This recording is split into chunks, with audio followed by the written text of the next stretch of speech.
RK Ongbi Nongthongbam Ningol Lakibai Atopa Mengtomba Misiga Mari Lainana Police na Fakiba Laikijabigi Mapuroiba RK Chauba Matik Chaba Chairak Phanghalu Haiba Demanda Ngasi Khurai Lamlongda Miyamna Wakat Mifam Chathakre JAC against the brutal killing of RK Ongbi Nongthongbam Ningol Lakibai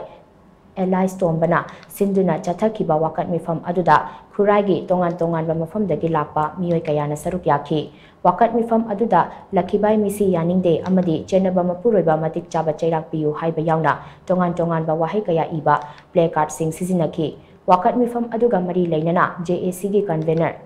Lairik Yangbam Kanan Balana Hai Sagolban Bijoy Govinda da Leiba RK Chaubada Yum Panduna Leirakhibi RK Ongbi Nongthongbam Lakibai gi Misi Asigi Matangda JAC da report amata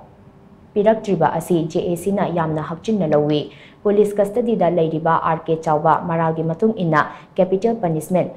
Pihanningi RK Chauba Maragi Matung Inna Chairak Pidrabadi JAC na Akanba Khongjang Kaya Changsin Gani Hainasu Mahangna Makata na Phongdokhi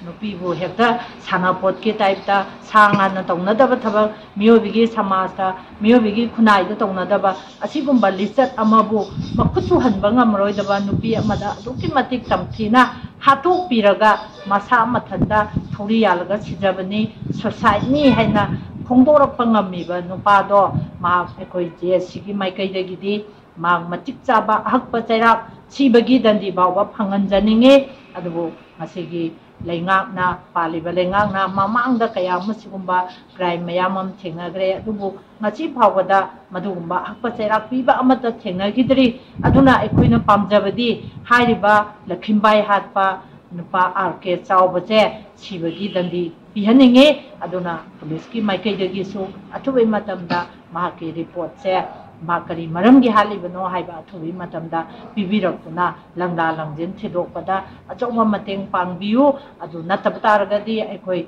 Jesina Makataba Matang Khongjang Kayama Ekoi Natalibada Bise Hangju Pava Tanjagani